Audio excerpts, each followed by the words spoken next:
This is Central Park. It's an iconic part of New York City, a piece of nature tucked inside Manhattan. If you've lived in New York or even visited, you've probably been here. But there's a part of this land story that visitors will never see. It's the story of what was here before the park and the community that was destroyed to make way for it.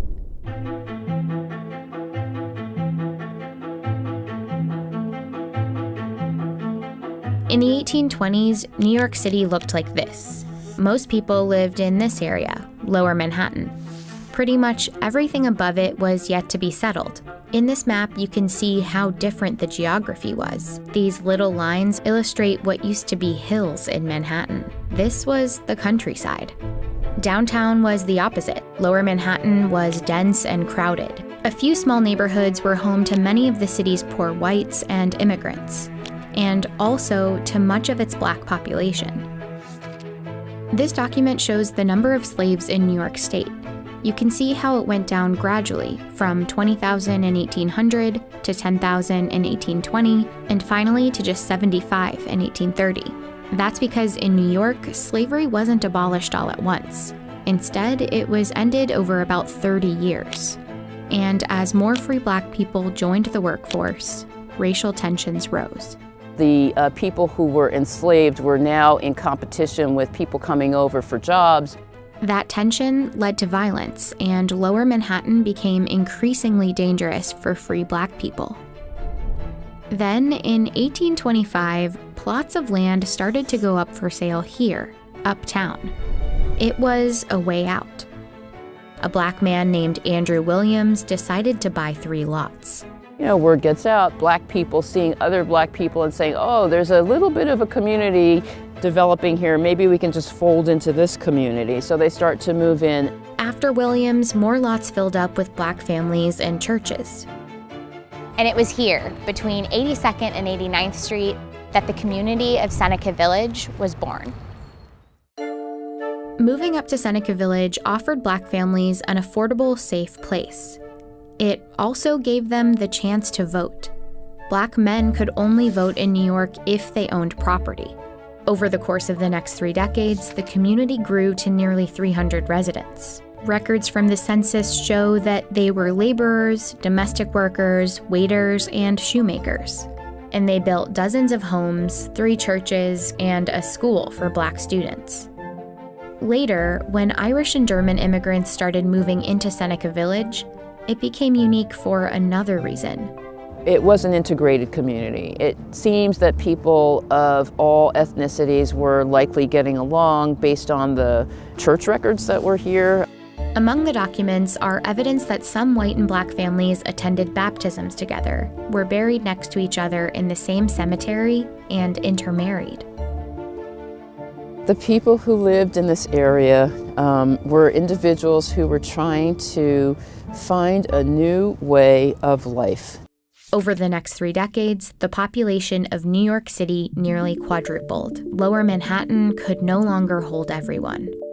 The city's white elite were worried that the entire island would be consumed by development. They said it called for the necessity of a city park to give lungs to the city. This came out of the elite being able to start to travel to Europe, and they see the Champs-Élysées and they see Kensington Park, and they think that the city deserves to have a park of that stature. On July 21st, 1853, New York set aside 750 acres of land to create America's first major landscaped public park, the Central Park. But the proposed area for the park included Seneca Village, along with thousands of other lots of land, home to about 1,600 people.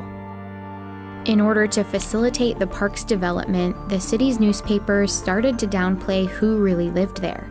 They really described these people as living in shanties and shacks. People of debased cultures were living off the land.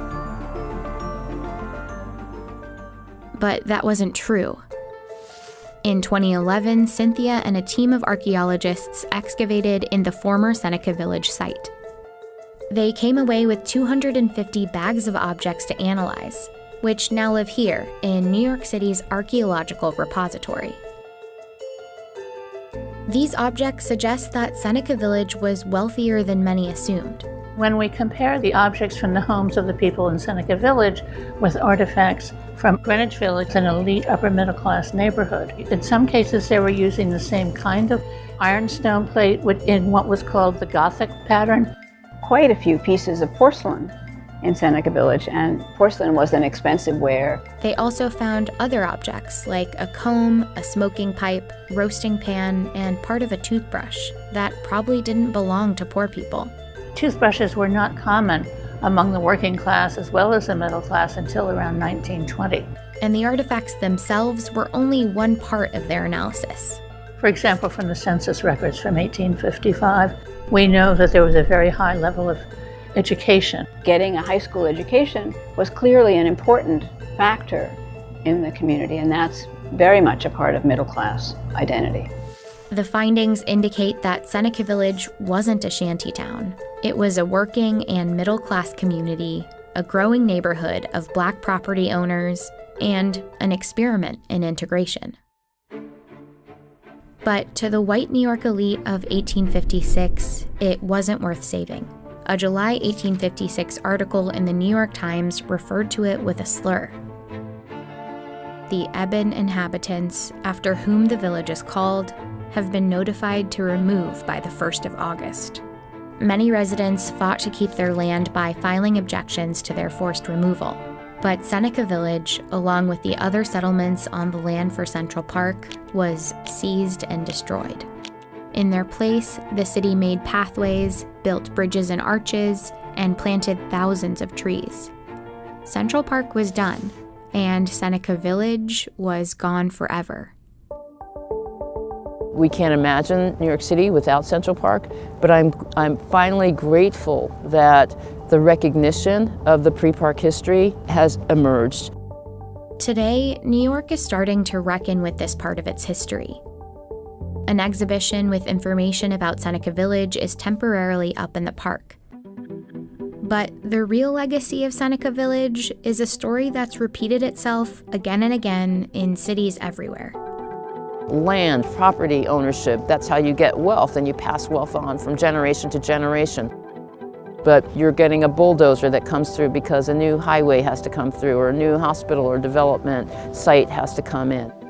Seneca Village was no different. It's time that we own it and we come to recognize that there are these great stories that live beneath the surface of the park. It's not just African American history, it's just American history.